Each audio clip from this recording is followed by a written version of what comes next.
Kabog ang isang lalaking nagnakaw ng mga chocolate sa Cebu City. Pang-Christmas gift niya raw yan sa kanyang mga anak. Yan ay iba pang balita sa Frontline report ni John Aroa.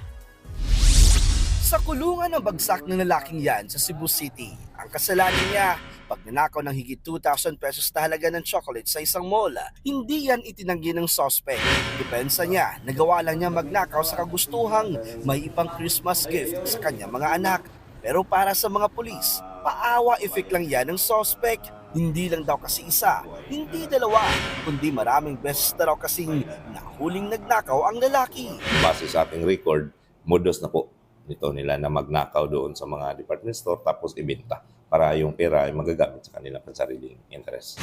Hindi na nagpa-interview ang suspect, maharap siya sa kasong theft. Sa Mandawi City sa Cebu, sapul din sa CCTV ang lalaking ito na sinubukang buksan ang mga pintuan sa isang hotel. Hindi na nakunan sa video pero nakuha niya ang isang cellphone at relo ng isang guest. Aabot sa 50,000 pesos ang halaga ng mga natangay na gamit.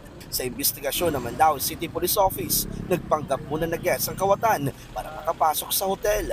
Agad tumakas ang suspect matapos magnakaw at kasulukuyang tinutugis. Nagbabalita mula sa Frontline, John Aroa, News 5. Mga kapatid, Dimples Romana po, kumpletuhin ang inyong umaga ng mga kwentong puno ng inspirasyon. Salubungin po ang bawat araw ng may ngiti at pag-asa. Kaya't mag-subscribe na po at mag-follow na sa aming social media pages ng News 5.